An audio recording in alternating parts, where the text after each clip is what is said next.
Hello and welcome to the Charles River Conservancy Parkland Show. My name is Renata von Tscharner. I'm the founder and president of the Charles River Conservancy. And in these shows I always talk about the river and about the parklands. And today I'm going to talk about something right across from Magazine Beach, across from Cambridge, that will have an enormous impact on the river, on the parklands, and everybody who lives in Cambridge and the region. I'm talking about the I-90 project.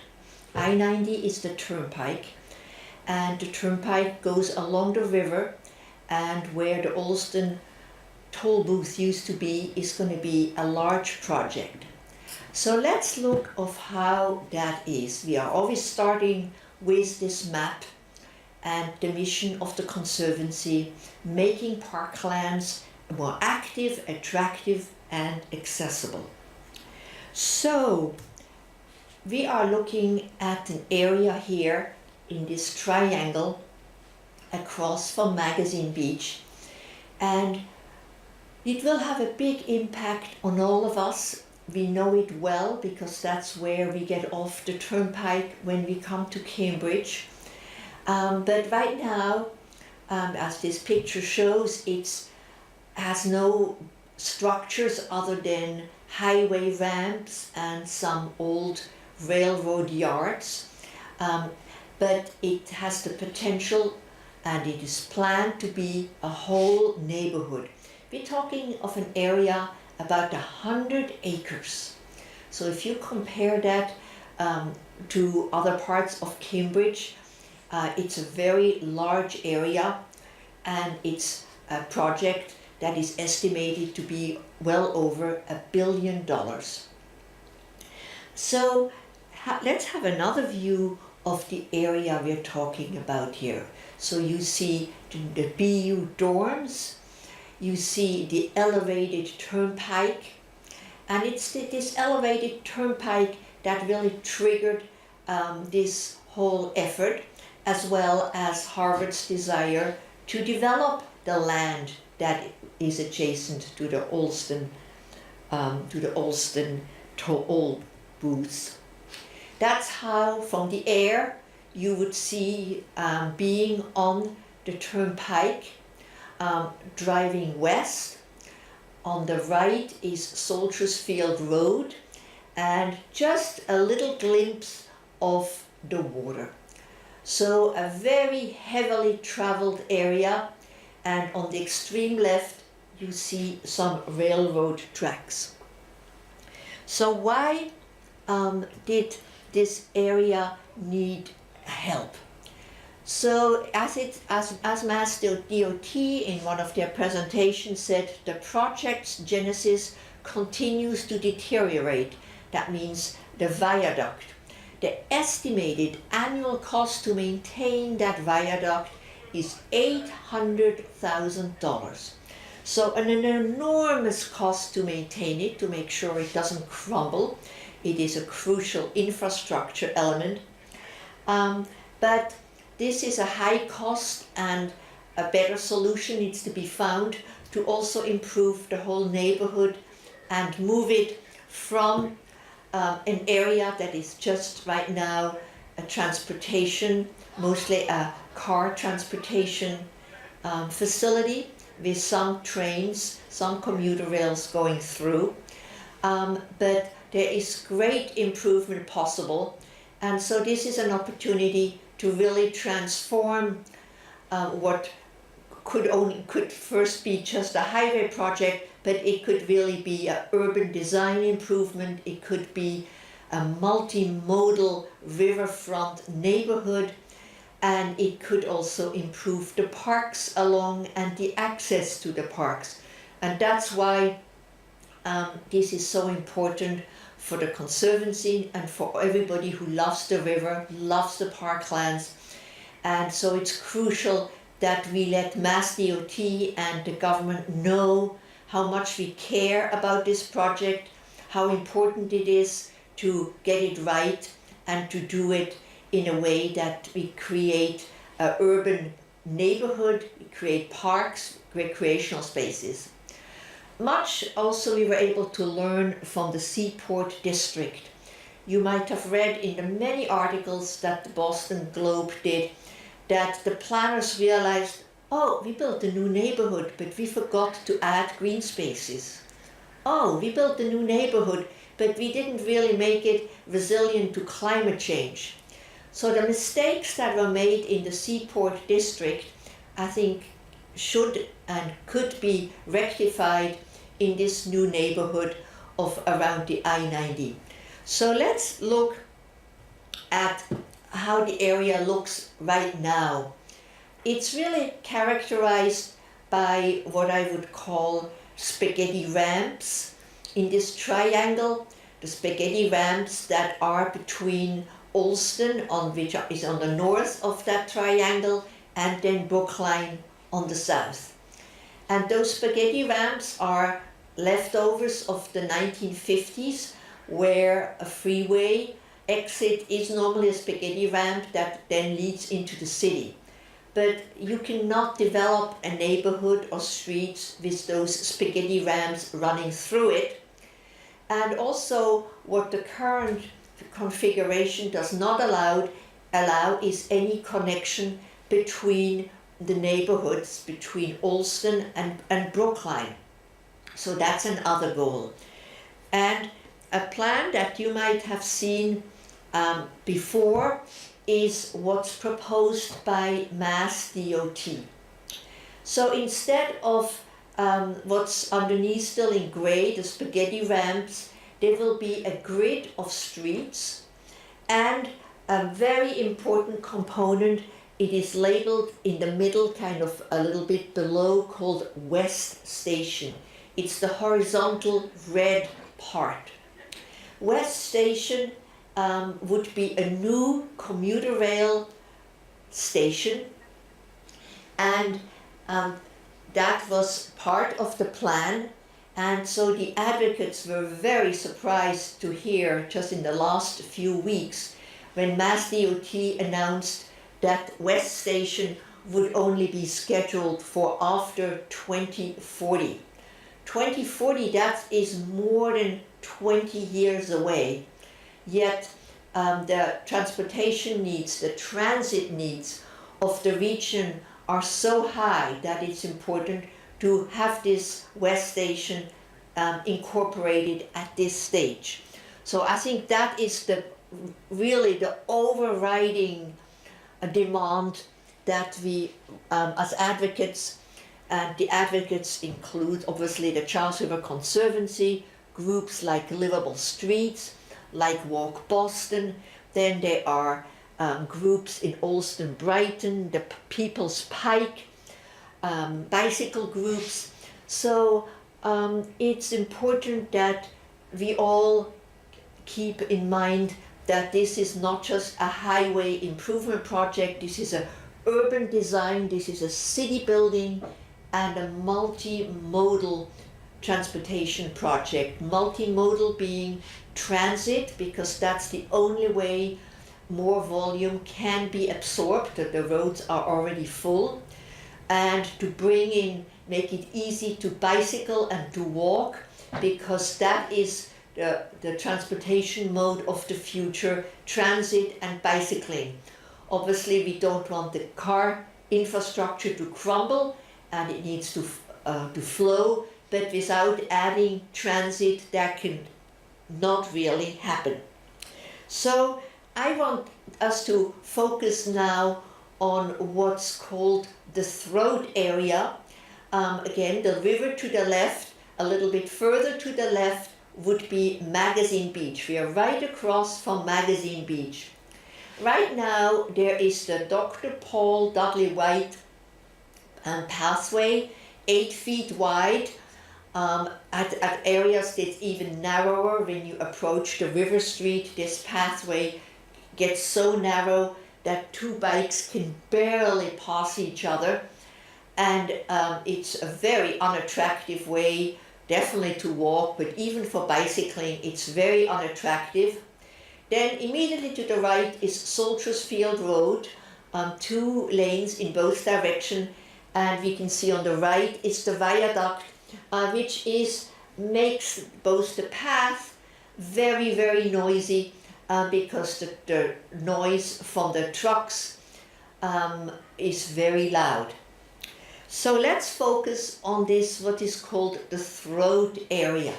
So it's this stretch in between the BU houses, the high-rise buildings, and the Charles River, right across from Magazine Beach. So in this narrow stretch, that is where the current viaduct, the crumbling viaduct, is located. So what to do with that area? And we have to give Mass DOT, and particularly its secretary, Stephanie Pollock, much credit, and we are grateful that she allowed the advocates to come forward with our own versions. So A Better City, ABC, came forward with a version, as well as what's called an amateur planner. He is definitely no amateur, but he's a great planner, and he is at MIT, Ari Onoff. So we were able to provide alternatives to what Mass DOT had in mind. So let's look again at this throat area.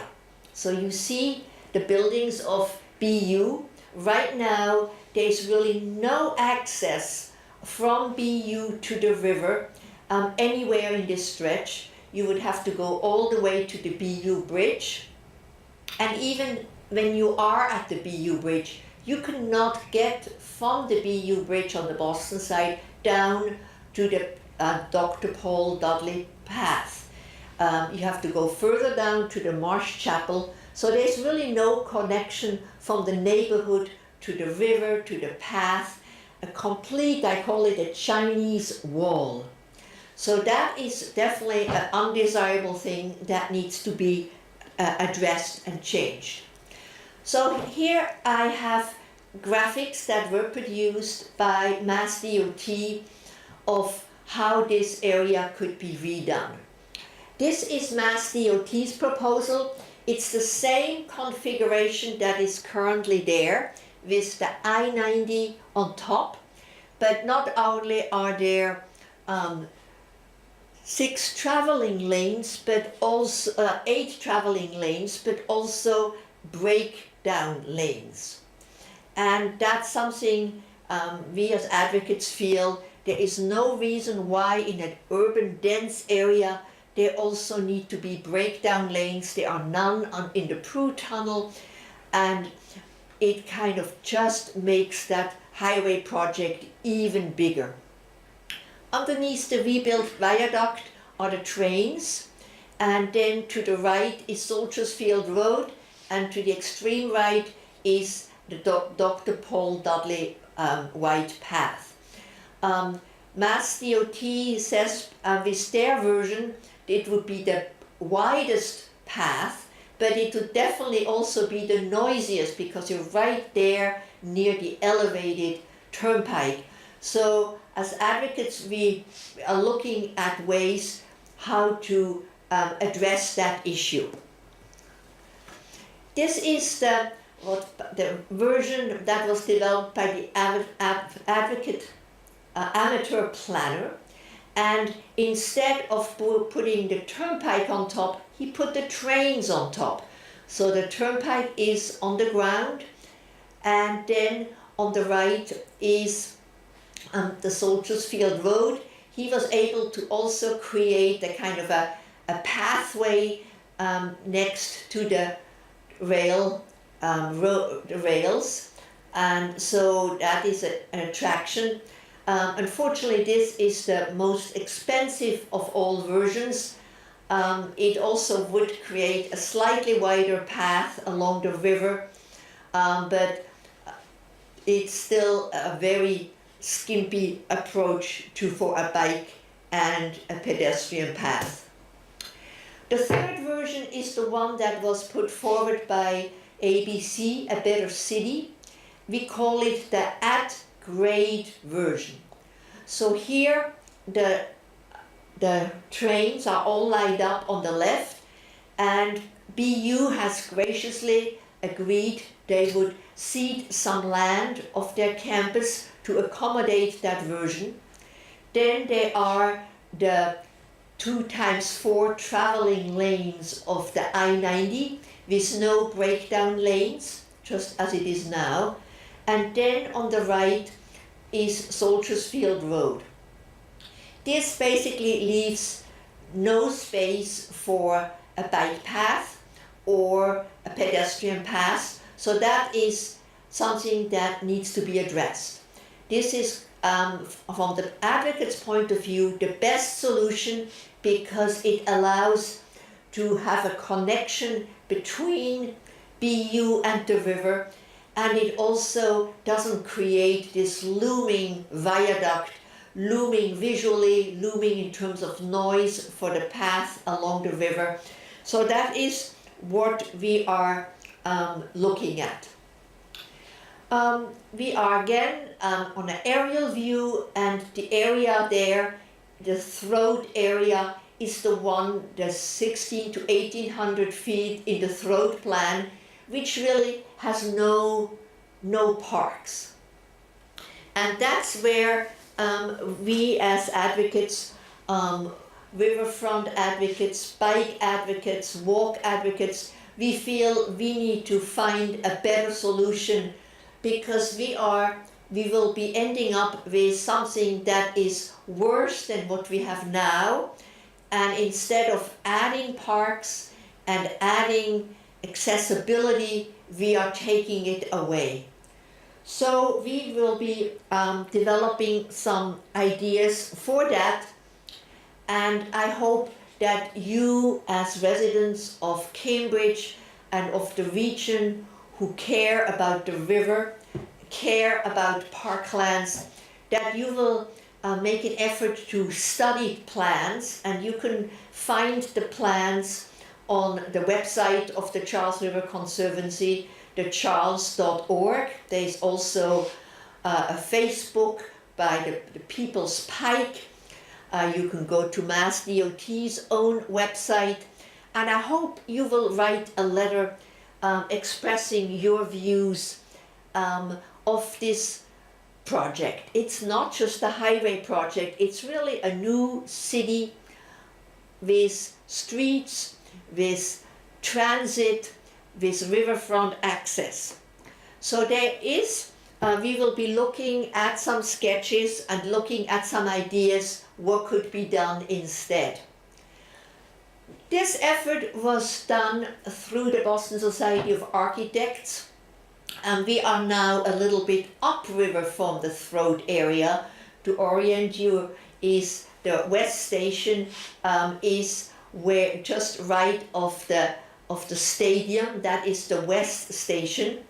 And these development blocks, that was just architects who envisioned this new city. So you see it's going to be a dense city, and Mass DOT has agreed to move the Soldiers Field Road inland. The green space they propose is not as big as this one, so we hope that this could be made bigger. So it's a real green space and a real park. But the problem remains in the throat area, and that is where your advocacy will be absolutely crucial. So I want to thank all the people who are working on that. Cambridge, there's the magazine Beach, Friends of Magazine Beach, and former City Councillor Henrietta Davis and Jack Wofford, Kathy Susie are all from the Cambridge side very active on that. And then on the Boston side, there's a whole task force, and many residents of Allston Brighton are very involved. And as residents of the region, it's important that we all study that project. It's obviously very complicated. The draft environmental impact report that has been issued, and to which comments are due on February the 9th, is 600 pages fat. It's a huge document. But just because it's complicated is not a reason not to weigh in, because we all have to live with the consequences. This is not just something that traffic engineers need to deal with. We all need to weigh in, and if you are interested in that, and I hope you are, because this is our city, this is our river, these are our parklands, we want to weigh in, and there are several sessions for letter writing, for more information that people can participate in. You find those again on our website, thecharles.org, or on the People's Pike Facebook. So there you find places and times where you can get more information and you can weigh in. So here is our website, thecharles.org, and the letters are to be written to Mass DOT, and you can find out exactly where you should send the letter on our website. So I urge you to look at this area next time you drive along Storrow Drive on Soldiers Field Road. Next time you are on the turnpike, you will see this triangle and imagine it to be a new neighborhood on the Charles, with a park, with also parks along the throat area, not just the 8-foot wide strip that is barely acceptable. So we have the opportunity to create something that is much better than what we have now, and that we don't look back, that we have not done our civic duty. This is a project that only comes along once in a lifetime. This is over $1 billion project, 100 acres, and it is crucial for the region because this will be a place where people work, where people live, where people can come for events. So I urge you to look at that project and weigh in. This is our city, our river, our parklands. And in case you just joined us, you can find this show on YouTube, and I appreciate that you are interested in that. Thank you very much.